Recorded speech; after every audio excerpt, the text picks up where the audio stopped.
মাসেদ আল্লাহর বান্দি ডাক দিয়ে বলতেছে, রে ফেরাউন, কেমন রবকে রব মানে তুমি তো জানো না, কেমন রবকে আমি মালিক মানে এটা তো তুমি বুঝো না। তুমি সন্তানদেরকে হাতিয়ার হিসাবে ব্যবহার করিয়া আমি মাকে বেঈমান বানাতে চাও, তুমি তো জানো না।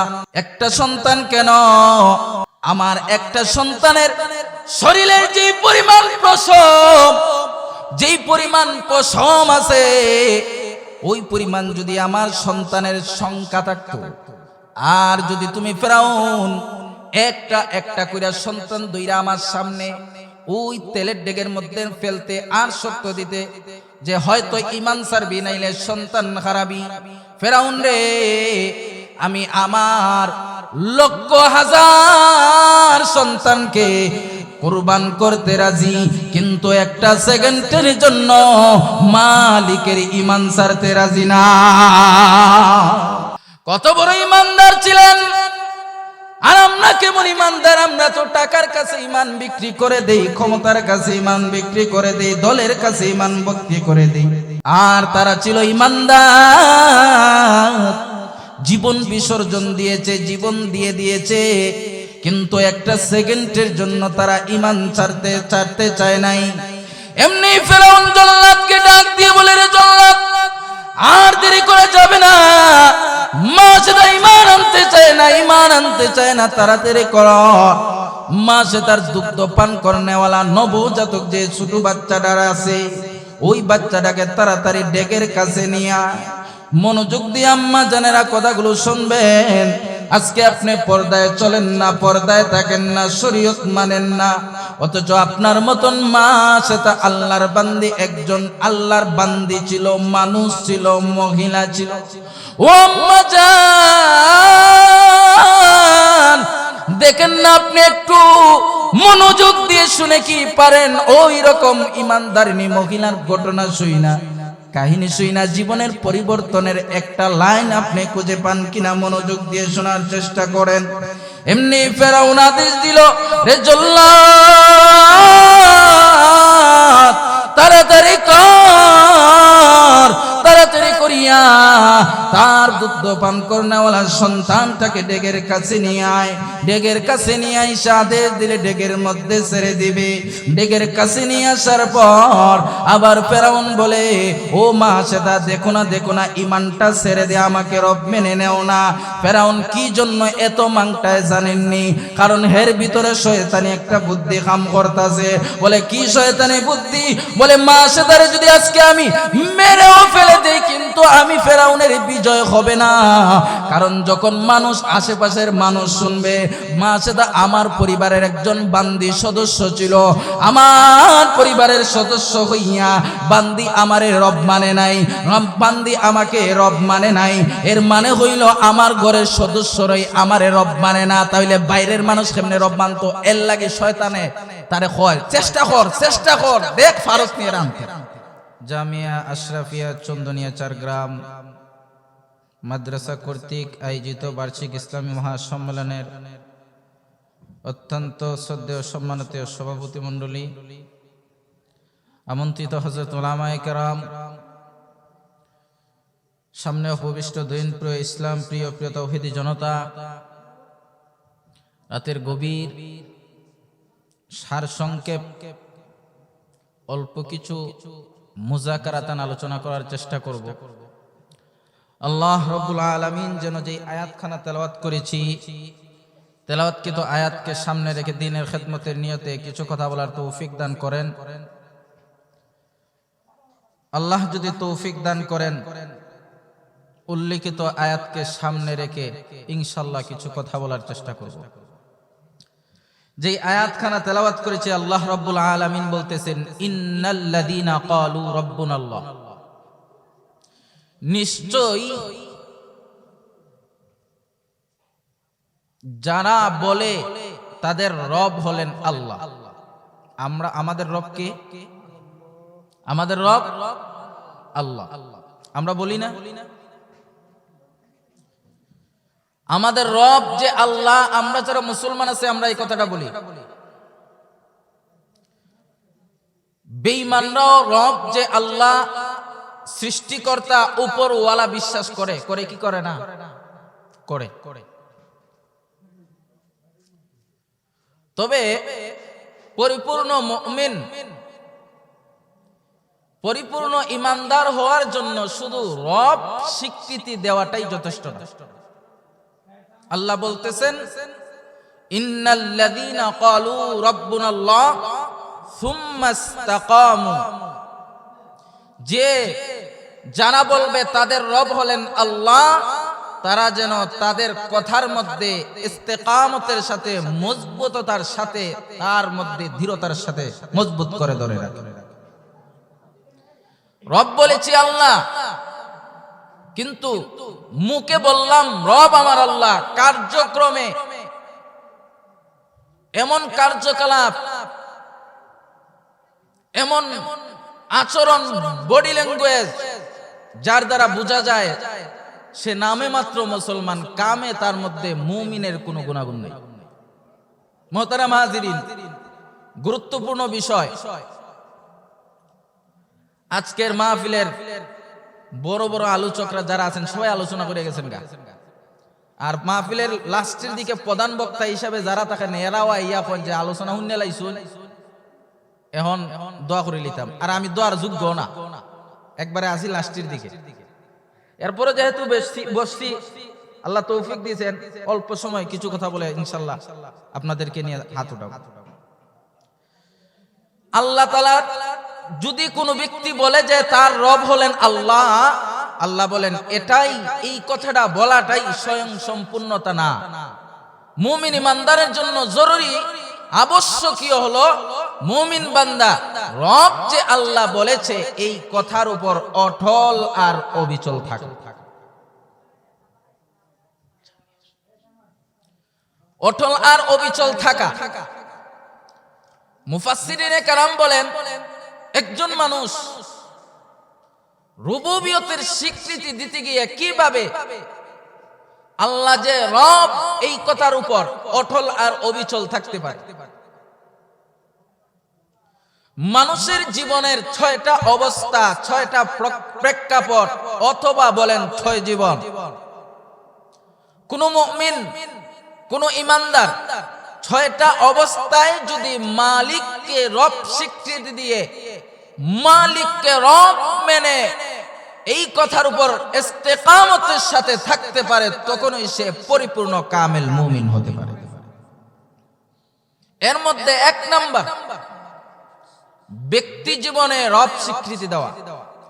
আমি আমার ব্যক্তি জীবন পরিচালনা করার ক্ষেত্রে প্রত্যেকটা মুহূর্তে, প্রত্যেকটা লম্হা, প্রত্যেকটা কাজে, প্রত্যেকটা কর্মে, প্রত্যেকটা বিষয়ে আমি আমার রব আল্লাহ এই কথাটা স্বীকৃতি জবানেই না, শুধু কাজে কর্মে সম্পূর্ণরূপে জীবনকে রুবুবিয়তের যেই জান্ডা ধরেছি সেটাকে আঁকড়ে ধরে জীবন পরিচালনা করব, তখনই ব্যক্তি জীবনে রব স্বীকৃতি দেওয়ার পরিপূর্ণতা পাওয়া যাবে।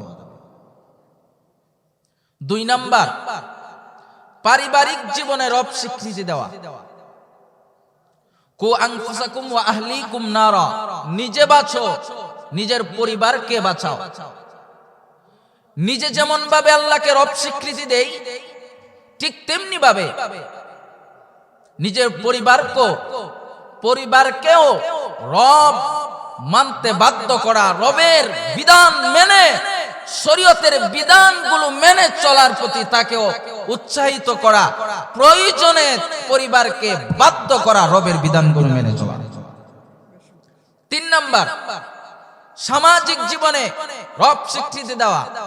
ব্যক্তি জীবনে রব মানলাম, পারিবারিক জীবনে রব মানলাম, বলে আপনার পরিবার নিয়ে যদি শুধু আপনি ইসলাম নিয়ে পইরা থাকেন হবে না। আপনি নিজে খাঁটি মুসলমান হইলেন, শরীয়ত মানলেন, ইসলাম মানলেন, পরিবারকে মানাইলেন, শেষ বলে না না, দায়িত্ব শেষ হয় নাই। পরিবারের পরেই একজন খাঁটি মুমিনের দায়িত্ব নিজে যেমন কোরআন মানে, নিজে যেমন শরীয়ত মানে, ঠিক তেমনি ভাবে নিজের মতন করে নিজের সমাজ, নিজের গ্রামকে সুদ মুক্ত, ঘুষ মুক্ত, চুরি মুক্ত, জিনাহ মুক্ত, গান মুক্ত করে তোলা একজন মুমিনের জন্য যেমন নিজের ইমান বাঁচানো তার জন্য জরুরি, যেমন নিজে খাঁটি ইমানদার হওয়া জরুরি, ঠিক তেমনি ভাবে একজন মুমিনের জন্য নিজের মতনে নিজের সমাজকে পরিপূর্ণ ইসলামিক সমাজ হিসাবে তাকে পরিপূর্ণ ইসলামী সমাজ হিসাবে গঠন করা তার জন্য জরুরি। গেল তিনটা। 4 নাম্বার, অর্থনীতি জীবনে আল্লাহ তাআলাকে রব স্বীকৃতি দেওয়া। অর্থনৈতিক জীবনে আল্লাহ তাআলাকে রব স্বীকৃতি দেওয়া এর মানে হইল সুদ বেশি বেশি খাওয়া, নাকি তা? হ্যাঁ, সুদ ছাড়া নাকি সুদ ধরা? আমরা যারা মুসলমান, আমাদের জীবনের প্রত্যেকটা ক্ষেত্রে ব্যক্তি, সমাজ, পরিবার, অর্থনীতি, রাজনীতি, বিশ্বনীতি, 6টা অবস্থা আছে। 6 অবস্থায় যদি কোনো বান্দা পরিপূর্ণ রবের বিধান মেনে চলতে পারে, তখনই আল্লাহ তাআলার বর্ণিত আয়াত সুম্মাস্তাকামুর উপর পরিপূর্ণ ইস্তেকামতের বান্দা সে হতে পারে। তাহলে আমরা 3 নাম্বার সমাজ গেল। 4 নাম্বার অর্থনৈতিক ভাবে, অর্থনৈতিক আমার লেনদেন, আমার ব্যবসা, আমার প্রত্যেকটা ক্ষেত্রে অর্থনৈতিক যে ব্যবস্থা আছে এই ব্যবস্থাটা হালাল এবং শরীয়ত মুআফিক হয়। 5 নাম্বার রাজনৈতিক জীবন। অনেকে বলে হুজুররা রাজনীতি করবে কি জন্য? সময় নাই, এজন্য সংক্ষিপ্ত ভাবে পয়েন্টগুলো শুধু বলে দিচ্ছি। একজন মুসলমানের জন্য নামাজ পড়া ফরজ, রোজা রাখা ফরজ, হজ করা ফরজ, ঠিক তেমনি ভাবে উম্মতে মুহাম্মাদের জন্য ঠিক তেমনি ভাবে বাধ্যতার জন্য রাজনীতি করতে হবে। রাজনীতি করা ইসলামের একটা বিধান। এর মানে এই গুখাউরার, ঘুষখাউরার, বাংলাদেশের টাকা পাচার করা, এই কার্ল মার্ক্সের আর লেনিনের রাজনীতি, এরকম গণতন্ত্র রাজনীতি করা ফরজ না। এখন রাজনীতির কথা কইলেই মনে হয় হুজুররা আমাদের গণতন্ত্র কাইরা হেরা আমরা সেন নিতে কি চায় না। আমরা খেলাফতের কথা চিন্তা করি। আমাদের স্বপ্ন কোনো না কোনো ভাবেই যদি আমরা, আমাদের হাতে কোনো না কোনো ভাবে যদি আমরা বাংলাদেশ কেন পুরো বিশ্বকে আমরা মুসলিম শাসকদের কাছে ঐক্যবদ্ধ দেখতে চাই। এজন্য একজন মুমিনের জন্য রাজনৈতিক ময়দানেও, রাজনৈতিক ভাবেও সে আল্লাহকে রব মানতে হবে, আল্লাহর বিধি বিধানগুলো মানতে হবে।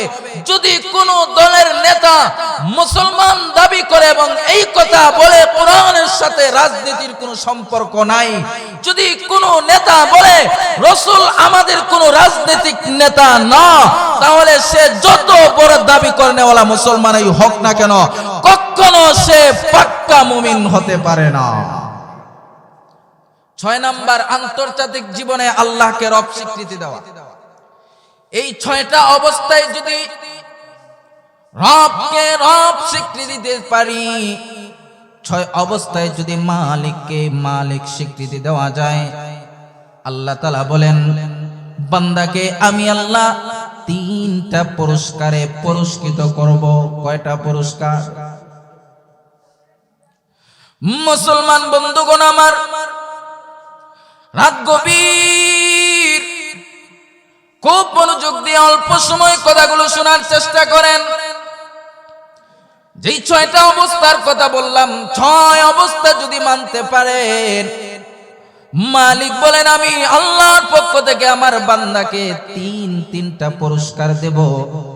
এই 3টা পুরস্কার এমন যে আমার বান্দাকে এই 3টা পুরস্কার হাতিয়ার হইয়া আমার তৈরি জান্নাতের মধ্যে ঢুকায়া দিবে। কিন্তু 6 জীবনে রব স্বীকৃতি দেওয়া বড় কষ্ট। ব্যক্তি জীবনে রব মানা বড় আসান, পারিবারিক জীবনে রব মানাও কিছু আসান। সামাজিক জীবনে যদি রব মানতে চাও, সমাজে যদি ধর্ম, তারা যদি ধর্মের মধ্যে নিয়ে আসতে চান, গান বাজনার বিরুদ্ধে হন। আমরা তো ইমাম সাহেব সুদের বিরুদ্ধে আলোচনা করলে দেখা যায় মুসল্লিদের চেহারা কালো হয়ে যায়। কেন? হুজুর বালা লাগে না। যে প্রায় সুদ খায়, সুদের বিরুদ্ধে কথা কইলে মনে মনে চিন্তা করে, মনে হয় হুজুর আমার ওই টার্গেট করে হয়।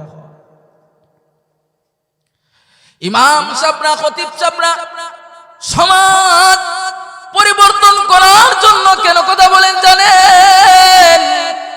আল্লাহ আলেমদেরকে, ওয়ারাসাতুল আম্বিয়াদেরকে দায়িত্ব দিয়েছেন। ও মানুষ, ও সমাজের আলেমরা, ও সমাজের নায়েবে নবী, ওয়ারাসাতুল আম্বিয়া, ও উলামায়ে কেরামেরা, তোমাদের কানের মধ্যে আমি আল্লাহ একটা দায়িত্ব বর্তায়া দিলাম। ও আলেম, ও মুফতি, ও মুহাদ্দিস, ও বক্তা, ও খতিব, ও ইমাম, তোমাকে আমি আল্লাহর পক্ষ থেকে দায়িত্ব দিয়ে দিছি রে মুমিন। তুমি আমাকে রব মানবা, নিজের পরিবারকেও রব মানাইবা, ঠিক তেমনি ভাবে সমাজকেও সংশোধনের চেষ্টা করবা। নবী দাওয়াত দিতে গিয়ে সমাজ পরিবর্তন করতে গিয়ে আঘাত খাইছে। ও মুসলমান, ও ইমানদার, ও আলেম, ও ওয়ারাসাতুল আম্বিয়া, তুমি যখন শরীয়তের কথাগুলো মানুষের সমাজের মধ্যে প্রচার করতে যাইবা, বাধা আসবে, মানুষ পছন্দ করবে না। কিন্তু যদি খাঁটি নবীর উম্মত হইতে চাও, যদি খাঁটি মুমিন হতে চাও, তাহলে সমাজে ইসলামী সমাজ গঠন করা ছাড়া এরকম চিন্তাধারা রাখা এবং ওই রকম ভাবে কার্যক্রম চালায়া ছাড়া আপনি কখনো খাঁটি মুমিন হতে পারবেন না। সমাজকে আদর্শ সমাজ গঠন করার চেষ্টা করো। ওই যে বনি ইসরাইলের এক ঘটনা আছে না,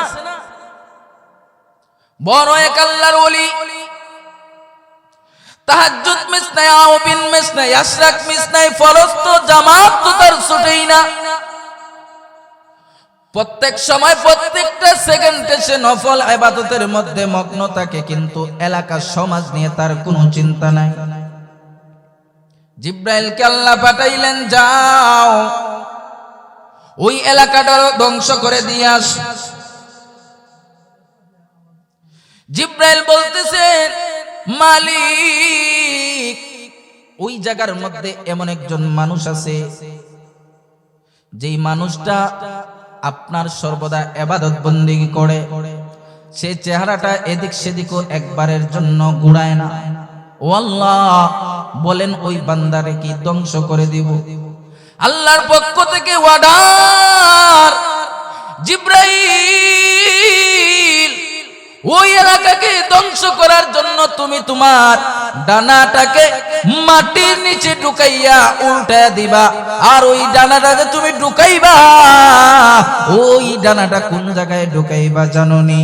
যাকে তুমি আল্লাহর ওলি বলতেছো, যে আবেদ, যে ইবাদত বন্দেগী করে গুনার কাছেও যায় না, ওই আল্লাহ আমার আশিক বান্দা, যে আমার আশিক দাবি করে, ওই বান্দার বাড়ি থেকে তুমি জমিনটা উল্টানো শুরু করবে। এর মানে কি? মানে হলো আমি ইমানদার, আমি জান্নাতে যাইমুগা, আর অমুক গেল কিনা, অমুক ইসলাম মানলো কিনা, তমুক ইসলাম মানলো কিনা, এটা আমার দেখারও বিষয় নাই, এটা আমার শোনারও বিষয় নাই, এই বিষয়ে আমার জানার কোনো দরকার নাই।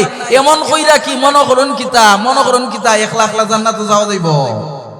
সম্ভব না। হাদিসে তো আসছে, যে ব্যক্তি ইলম জানলো, প্রচার করলো না, হাসরের ময়দানে তার জিহ্বা কেটে দেওয়া হবে।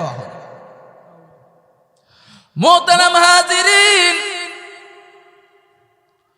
এজন্য খাঁটি মুসলমান হওয়া চাই, ইমানটাকে মজবুত করা চাই। ইমানটা যদি আমার আপনার মজবুত করতে পারি, 6 জীবনে যদি রব স্বীকৃতি দিতে পারি, তখন আমার আপনার মর্যাদা হয়তো সাহাবায়ে কেরামের মতন হবে না, কিন্তু আমি আপনি আশিকে রাসূল হয়ে যেতে পারবো। আমি আপনি আল্লাহ নবীর সাহাবায়ে কেরামের মতন নবীভক্ত উম্মত হয়ে যেতে পারবো। আল্লাহর ওলি হওয়ার চেষ্টা করতে পারবো, আল্লাহর ওলি হয়ে যেতে পারবো। এজন্য বন্ধুগণ আমার, 6 জীবনের রবকে যদি, মালিককে যদি মালিক স্বীকৃতি দিয়া নিজের জীবনকে যদি সংশোধন করিয়া যদি চলে যেতে চায়, তাহলে আমাদের জন্য আকাবিরে আসলাফের জীবনীকে অনুসরণ করা দরকার। তারা কেমন ভাবে কুরবানি দিয়েছেন ভাই, 6 জীবনের 6 অবস্থা তো মানবেন। কিভাবে মানবেন? বলে জরবুল মিসাল হিসাবে তোমার সামনে সাহাবায়ে কেরামের ইতিহাস, আল্লাহর ওলিদের ইতিহাস রয়ে গেছে। জালেমের বিরুদ্ধে মাজলুমরা কেমন প্রতিবাদ করে ইমানটাকে দৃঢ় করে রেখেছে, এই ঘটনাগুলো যদি তুমি মুতাআলা করো, তুমি যদি একটু নজর বোলাও, একটু যদি তুমি পড়ো, তাহলে বুঝতে পারবে ইমানদার কারে কয়, ইমানদার কেমন হওয়া চাই, কেমন ভাবে ইমানদার হতে পারবো। মোহতারাম হাজিরিন, সংক্ষিপ্তভাবে ছোট্ট একটা ঘটনা আপনাদের সামনে উল্লেখ করে আলোচনাটা সংক্ষেপের দিকে নিয়ে যায়। আপনারা ফেরাউনরে চিনেননি? ফেরাউনের নাম শুনছেননি? বালা মানুষ আছি, কত বড় বালা। কয়ানা রাব্বুকুমুল আলা, হে কয় না আমি রব না, শুধু কয়ানা রাব্বুকুমুল আলা, আমি সবচেয়ে বড় রব। ফেরাউনের ইতিহাস বড় লম্বা। তরমুজ বিক্রেতা থেকে হয়ে গেল বাদশা, বন্ধুর পরামর্শ হয়ে গেল খোদা। খোদা তো হইছে বলে আমি আল্লাহর চেয়ে বড় আল্লাহ। ফেরাউন রব দাবি করলো, কিন্তু তার বিবি তাকে রব মানল না। এমনকি তার একটা বান্দি ছিল, তার নাম ছিল মাসেতা। ওই মাসেতাও তাকে কোনোদিন রব মানে নাই। যেই জিনিসটা বলতে চাই, মাসেতা নামক বান্দি ফেরাউনের মাত্র একজন বাদী ছিল, কিন্তু ফেরাউনকে রব মানে নাই। পরিণাম কি হতে পারে? ফেরাউনকে যদি রব না মানে পরিণাম তার কি হতে পারে পরিপূর্ণ তার জানা ছিল। এরপরও সে রব ফেরাউনকে মানতে পারে নাই। ইমানটাকে বহুদিন গোপন রাখার পর হঠাৎ একদিন ফেরাউনের মেয়ের চুলটা আসর করে দিতেছে, চুল আশ্রয়া দিতেছে। চুল আসর করে দিতে গিয়ে হঠাৎ করিয়া হাত থেকে চিরুনি কাকুইটা পড়ে গেছে। এমনি যেই মাত্র মাসেতা আল্লাহর বান্দির হাত থেকে চিরুনিটা পড়ে গেছে, ওই বান্দি ডাক দিয়ে বলে, মালিক, মালিক আপনাকে যারা লা শরীক মানে না, তারা সবাই ধ্বংস হয়ে যায়। আল্লাহ আপনারে যারা লা শরীক মানে না, আপনার সাথে যারা শরীক করে, তারা সবাই ধ্বংস হয়ে যায়। এই কথা যখন বলছে, ফেরাউনের মেয়ে দারুণী, সূর্য তো আশ্রয় দিতেছে, ফেরাউনের মেয়ে দারুণা। ফেরাউনের মেয়ে উন্না কইতেছে, তুমি কার কথা কইছো? আমার আব্বার কথা কইছো নাকি? মার সাথে চিন্তা করে, এতদিন ইমানটারে গোপন রাখছি, দেখা যাইতেছে এখন আর গোপন রাখা যাইতো না, যেহেতু প্রকাশ হয়ে গেছে, মিথ্যা কথা বলার দরকার নাই। বলে না, তোমার বাবার কথা বলি নাই। তাহলে কার কথা বলছো? কই তোমারও রব, আমারও রব, তোমার বাবার রব, মহান মালিক, পুরা পৃথিবীর সৃষ্টিকর্তা, সমস্ত মাখলুকের রব, তিনি হলেন একমাত্র আল্লাহ। ফেরাউনের মেয়ে শোনার পরে কি মনে করেন, তার মেজাজটা খুব ঠান্ডা, তেল বুগরে জ্বললে উঠছে, এত রাগ আর গুসা, চকিতে পানি শুরু হয়ে গেছে, পড়তেছে পানি। এমনি দূর দিছে বাপের কাছে, হানতাছে, কান্না শুরু করে দিছে। ফেরাউনে জিজ্ঞেস করে, কিরে কাদস কি জন্য? কই আপনার খুদাইত্ব শেষ। কই হইছে কিতা? ক এমন তো আরো ঘটনা হইছে। কই বিষয়টা কিতা? কই আপনার গড়, আপনার খুদা মাননেওয়ালা নাই আছে। কই কেডা? কই মা সাথে আপনার রব মানে না। খস কিতা? ইটা কিতা খস? অত বছর ধরে ফাল্লাম আর ইটাই বুঝিনা আমার রব মানে না। কই হ, ঠিক আছে যাও, তাড়াতাড়ি বাহিনী পাঠাইছে, ধইরা নিয়ে আসো। বাহিনী পাঠাইছে, ধইরা নিয়ে আসছে। আসার পরে ফেরাউন জিজ্ঞাসা করতেছে, কিরে তুমি নাকি বলো আমি সারা আরেকজন রব আছে? কি বলছে কথাটা খেয়াল করে। তুমি নাকি বলছো আমি সারা আরেকজন রব আছে, মানে কি তা? আমিও রব, আরেকজনও রব, মানে হে আল্লাহর সাথে শরীক কইরা কইতাছে। তুমি নাকি কইছো আমি সারা আরেকজন রব আছে। দেখ কেমন হয়েছে জানেননি, দুইজন ইমাম সাহেবরে দাওয়াত দিছে। তো একজন ইমাম সাহেব গিয়া কইছে আমি ছাড়া আরেকজন ইমাম সাহেবরে না দাওয়াত দেওয়া হয়েছে। তার মানে কি আমিও দাওয়াত পাইছি, তাইও দাওয়াত পাইছি। এর মানে ফেরাউন বুঝাইলো আমি তো রবই, আমি তো রব। এরপরে বলে তুমি আমি আমার সাথে আরেকজন রব আছে। ফেরাউনের কথা হইনা মাস দেখো সানা বারা কুস্তা নাই, তুই রবই নাই, তুই খুদা নাই, তুই হইল একটা হুদা। সুবহানাল্লাহ কইতেন না? কত বড় ঈমান মজবুত, ঈমান তার কত দৃঢ় ছিল। ফেরাউনের মতন জালেমের সামনে দাঁড়াইয়া বলিষ্ঠে কণ্ঠে স্বীকৃতি দিয়ে দিল, ফেরাউন তুমি জালেম হতে পারো, জুলুম করতে পারো, কিন্তু মালিক মেনেছি তো মেনেছি, রবের জায়গায় অন্য কারো অংশীদার মেনে নেওয়া যায় না, মেনে নিতে পারবো না। ফেরাউন কয় তুই আমারে চিনস, আমার ক্ষমতা সম্পর্কে তোর ধারণা আছে? কয় কিতা মনে করো অত বছর ধরে তোর করো থাকতাছি, ধারণা কিতা আরো নতুন করে দেওয়ার দরকার আছে নি? কয় এত ধারণা থাকার পরে তুই আমার রব মানুষ তা কয় মারিলি মনু? কয় তুই তো পারবে এটাও কিতা, তুই তো মারতেই পারবে আর কিতা পারবে? কয় তোর জানের ভয় নাই? কয় জান আল্লাহ একদিন না একদিন আমার মরুই লাগবে, তুই মারলো মরমু, আল্লাহ নিলে গিয়েও মরমু, কিন্তু রব রে চিনছি, এই রব আর ছাড়া যাবে না। সুবহানাল্লাহ কন্যা। যখন মা সে তার রব মানতে চায় না, ফেরাউনকে রব মানতে চায় না, ফেরাউন কয় শাস্তি কিন্তু রেডি আছে তোর জন্য। কয় রেডি, আমিও রেডি।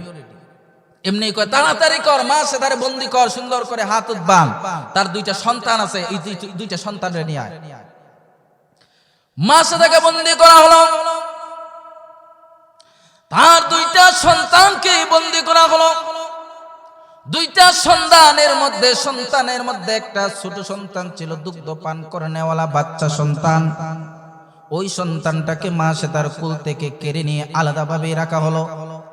মা সে তাকে শর্ত দেওয়া হলো, ও মা সেতা তুমি আমার বড় আদরের ছিলে, তোমাকে আমি বড় আদর করে রাখছি, সব কিছু আমি ফেরাউন তোমার খেয়াল রাখছি, এরপর তুমি আমাকে রব মানতে চাও না, রব মানো না।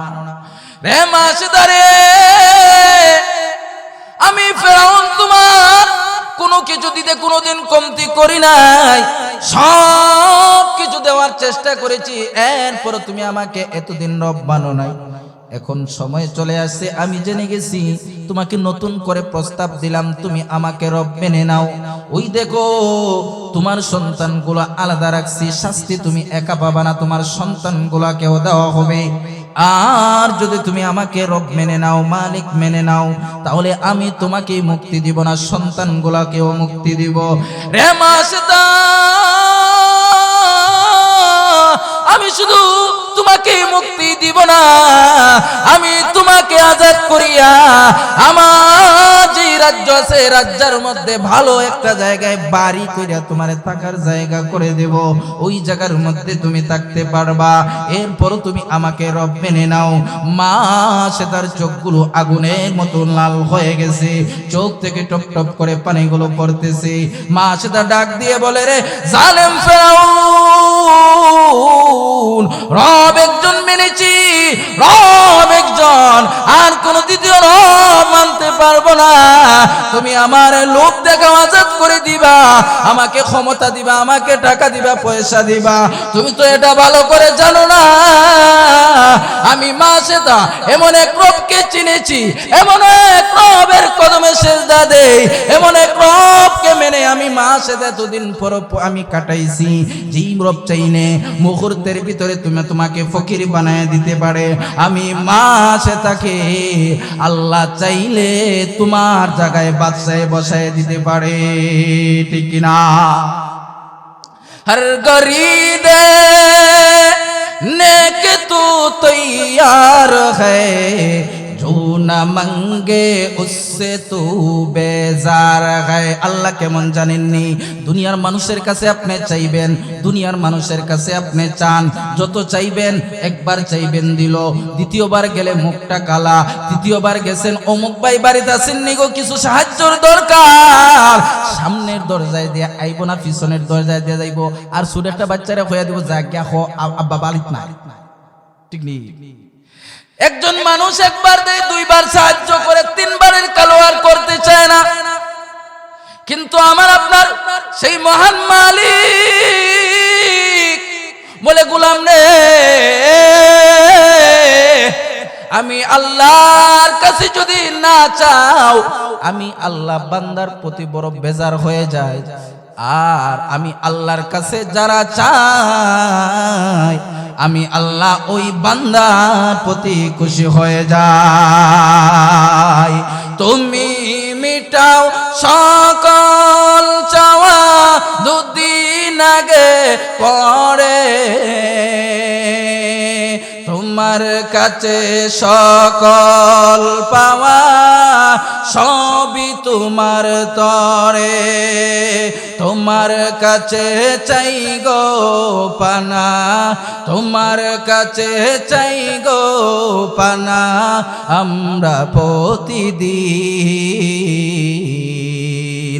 তোমার দয়ায় পূর্ণ আমার সারা নিশিদিন, তোমার দয়ায় পূর্ণ আমার সারা নিশিদিন। এজন্য আল্লাহর কাছে চাইলে আল্লাহ হয় খুশি, মানুষের কাছে চাইলে মানুষ হয় বেজার। আর বেশিক্ষণ না, আপনারা খুব খারাপ লাগতেছে, কি দেখো অসুবিধা নাই, শেষ কইরা দিতেছি, এটাই শেষ করতাম। মা সেদারে প্রস্তাব দিল, লুবনীয় প্রস্তাব দিল মা সেদারে। মা সেদা কয়, লুব দিয়ে খাইয়া লাভ হইতো নাই, কারণ তোর মতন তুই একজন লুবি, আমার আল্লাহ লুবি না, আমার আল্লাহ দে কিন্তু নে না। তুই ফেরাউন নেজ বেশি দেশ না, ঠিক নি কথা? আমার সবকিছু দিতে পারে, তোর কাছ থেকে নেওয়ার আমার কোন দরকার নাই। আমি এরকম মানে নাচিস এবং নাহরমত এবং কমজোর খুদা মানি নাই যে এই খুদা বাদ দিয়ে অন্য কাছ থেকে নেওয়া লাগে।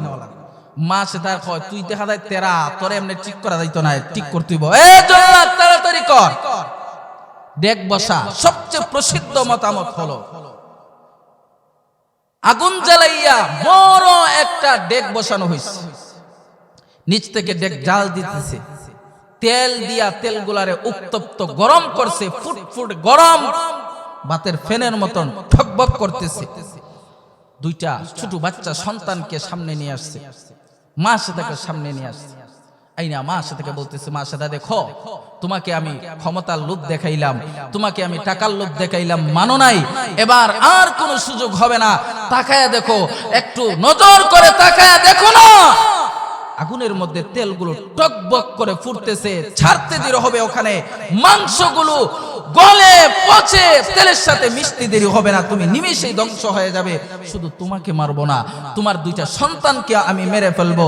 দেখো দেখো, এখনো তোমাকে সময় দেই, চেষ্টা করে দেখো না আমাকে রব মানতে পারো কিনা, আমাকে মালিক মানতে পারো কিনা, না হয় শুধু তুমি না তোমার সন্তানগুলারে মাইরে দিমু। মা সেটা কয় জালেম ফেরাউন, তুই আমারে মারবি মার, আমার সন্তানগুলার তো কোনো দোষ নাই। কয় না, এটা হইলো হাতিয়ার, এটা হইলো হাতিয়ার, এগুলা ব্যবহার করে তোরা দুর্বল করতে হয়।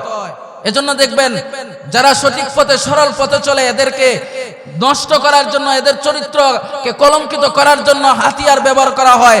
যেমন বিভিন্ন সময় বিভিন্ন আম্বিয়া কেরামকে নারী কলঙ্কারে দিয়ে তাদের সেই ইজ্জতের মধ্যে আঘাত করার চেষ্টা করা হয়েছিল।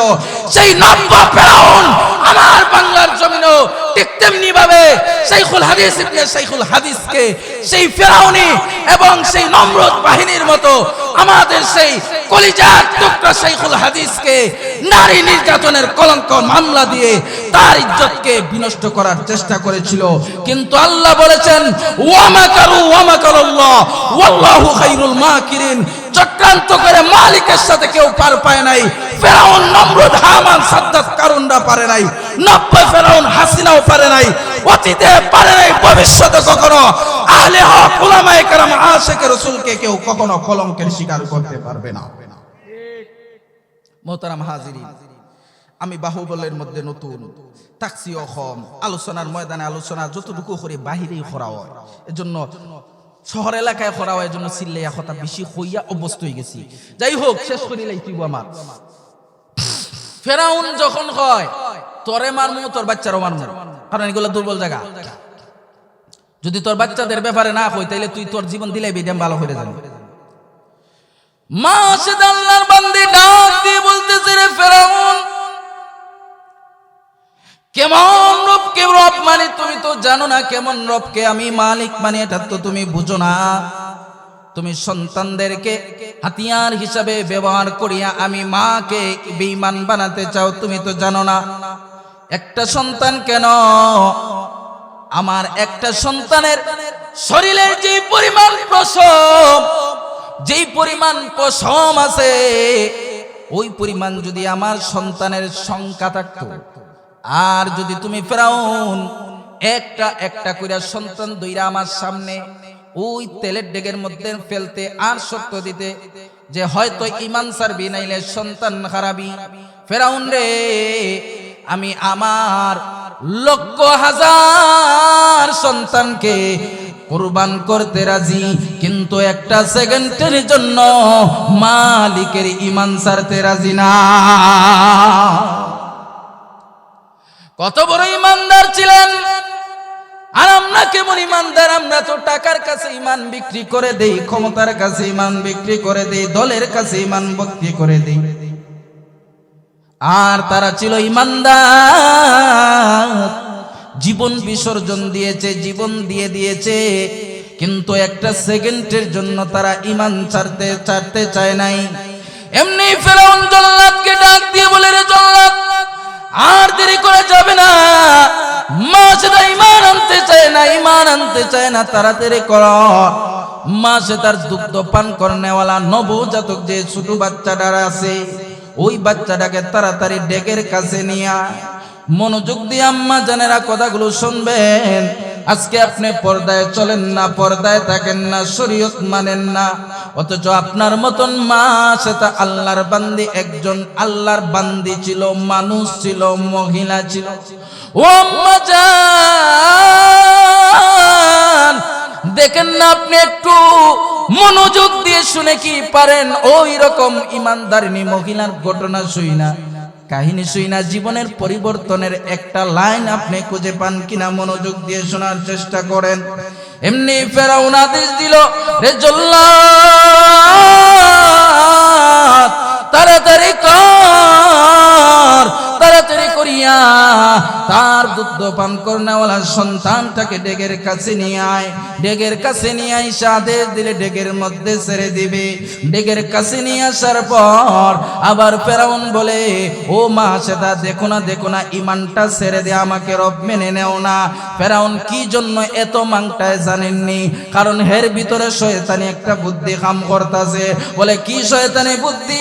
বলে মা সেটারে যদি আজকে আমি মেরেও ফেলে দেই, কিন্তু আমি ফেরাউনের বিজয় হবে না, কারণ যখন মানুষ, আশেপাশের মানুষ শুনবে মা সেটা আমার পরিবারের একজন বান্দি সদস্য ছিল, আমার পরিবারের সদস্য হইয়া বান্দি আমারে রব মানে নাই, বান্দি আমাকে রব মানে নাই, এর মানে হইল আমার ঘরের সদস্যরাই আমারে রব মানে না, তাইলে বাইরের মানুষ কেমনে রব মানতো? এর লাগে শয়তানে তারে কয় চেষ্টা কর দেখ ফারস নিয়ে আনতে।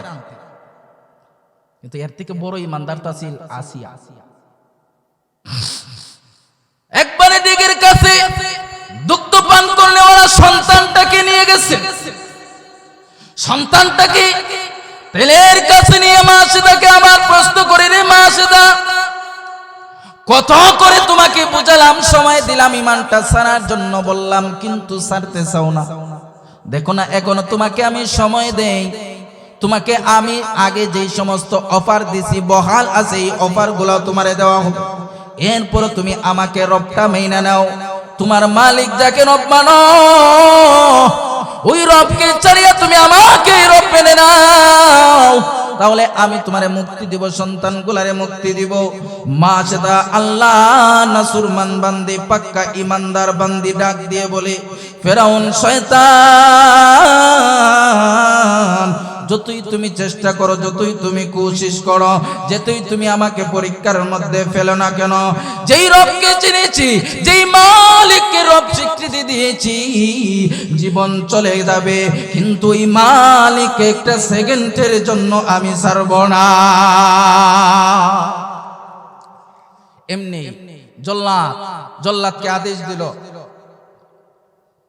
যে সময় দেওয়া যাইত না, মোহলত দেওয়া যাইত না, তার যে দুগ্ধ পান কর্নাওয়ালা বাচ্চাটা আছে, এই দুগ্ধ পান কর্নাওয়ালা বাচ্চাটা তাড়াতাড়ি করে আগুনের মধ্যে, তেলের মধ্যে ছাইরা দে। উত্তপ্ত তেল, বলে তেল কেমন, কই গরম, কই কতটুকু গরম, বলে আগুনের গরমে এমন হইছে আগুন আর তেলের মধ্যে কোনো পার্থক্য নাই, এত পরিমাণ গরমের তেলের মধ্যে ভাইজান আমার যেই মাত্র গিয়ে মা সেতার সেই নাবালেক ছোট বাচ্চাকে ছাড়তেছে, মা সেতার চোখ থেকে অনর্গল পানি পড়তেছে, আকাশের দিকে চোখটা উঠায়া মালিকের সেই আকাশের দিকে তাকায়া এমনি চোখের পানি ছেড়ে দিয়ে কাঁদতেছে আর বলতেছে, মালিক তুমি আমারে কেমন পরীক্ষার মধ্যে ফালাইছো, কি পরীক্ষার মধ্যে ফালাইলা, আমার সন্তান দিয়ে পরীক্ষা করতেছো, আমার ইমানটা কতটুকু মজবুত পরীক্ষা করতেছো। মালিক আমি একজন মা হয়ে বরদাস্ত করতে পারি না, আমি একজন মা হয়ে আমার নাবালেক, আমার সেই নিষ্পাপ মাসুম দুগ্ধ পান কর্নেওয়ালা বাচ্চাটাকে আজকে আমি মার সামনে আজকে আগুনের মধ্যে ফেলা হচ্ছে, মা আমি বরদাস্ত করতে পারি না, কিন্তু মালিক আমি তো তোমার ঈমান আনা, আমার এই অপরাধের কারণে সন্তানকে শাস্তি দেওয়া হচ্ছে। মালিক, ও আকাশের মালিক, আমার সেই কঠিন এই মুহূর্তকে সাক্ষী রেখে আবার আপনি রব স্বীকৃতি দিয়ে বলতে চাই, সন্তান বিসর্জন হয়ে যাবে কিন্তু আপনি রবকে আমি কখনো ছাড়ব না। সুবহানাল্লাহ কইতেন না আপনারা, দিলেই তার বা ইব্রাহিম আলাইহিস সালাম সন্তান কুরবানির কথা কইছিল আল্লাহ, এখন যদি থাকতো সন্তান কুরবানি দেওয়ার কথা, তাহলে কি তা আমন করুন খোঁজনে দিল নাই আল্লাহ। মাসুদ আকাশের দিকে তাকায় আছেন, কোনো কথা বলেন না। ফেরাউনের আদেশ পাইয়া এমনি তার সন্তানটারে আগুনের মধ্যে তেলের মধ্যে ছেড়ে দিছে। তেলের মধ্যে ছাইরা দিতে দেরি হয়েছে, অল্প কিছু মুহূর্তের ভিতরেই ওই নাবালেক বাচ্চাটার হাড্ডি গুলা তা ওই তেলের মধ্যে খেরকুটার মতো, বনের মতো, নেড়ার মতো, আর একটু মানিকপুরের বেড়া তো এই জন্য কইলাই ফেনার যে ডাকগা আছে, ফেনার ডাকগার মতো বাস্তাস। এত পরিমাণে আগুনের তেল, এত পরিমাণের গরম, এত পরিমাণের গরম হওয়ার কারণে শরীরের মাংসগুলো খসে পড়িয়া তেলের সাথে নিমিশে শেষ হয়ে গেছে, খেরকুটার মতো ভাসতেছে। দ্বিতীয় বাচ্চাটাকে ফেলে দিয়েছে। মার মন বড় পেরেশান, মার মন বড় পেরেশান। হায় রে, নিরপরাধ বাচ্চাগুলো আজকে আমার জন্য ধ্বংস হয়ে গেল, আমার জন্য, ঈমানের জন্য তারা জীবন দিয়ে দিল। আমি কেমনে বরদাস্ত করব, কেমনে এই বিষয়টা সহ্য করব? মা যখন পেরেশান, পেরেশানির মধ্যে যখন মা পেরেশানি করতেছে, এমনি গায়েবী আওয়াজ চলে আসছে তেলের দিক থেকে। নাবালেক সেই দুগ্ধ পান করনেওয়ালা বাচ্চার জবান আল্লাহ খুলে দিয়েছেন। ওই দিক থেকে আওয়াজ আসতেছে, ইয়া উম্মি লা তাখাফ আন্নাকি আলাল হক। নাবালেক বাচ্চাটা নাক দিয়ে বলতেছে, মা টেনশন করিয়েন না গো মা, চিন্তা করিয়েন না, আমাদের জন্য কোনো টেনশনের করার কোনো প্রয়োজন নাই গো মা। আপনি তাকায় দেখতেছেন এই ডেগের মধ্যে আসিয়া আমরা অস্তিত্ব বিলীন হয়ে গেছি, ধ্বংস হয়ে গেছি, হাড্ডিগুলো দেখতেছেন গো মা। আপনার দুনিয়ার চর্ম চোখকে তাকাইয়া এই তেলের ডেগের মধ্যে আপনি তাকায় দেখতেছেন আগুন। ও মা, আমরা এখানে আসি এত আরাম পাইছি গো মা। আপনি তাকায় দেখতেছেন আগুন দেখা যায় গো মা, আগুন।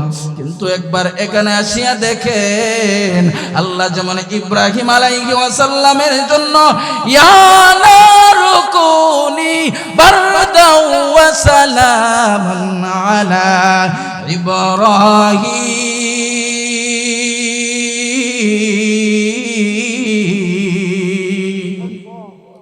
আল্লাহ রাব্বুল আলামিন যেমন ভাবে ইব্রাহিম আলাইহিস সালামের জন্য সেই নমরুদের আগুনকে আল্লাহ যখন এয়ার কন্ডিশন বানায়া দিয়েছিলেন, জান্নাতের টুকরা বানায়া দিয়েছিলেন গো মা, আল্লাহ রাব্বুল আলামিন আপনি আমার জন্য ফেরাউনের তৈরি এই ডেককে আমার আল্লাহ জান্নাতের বাগান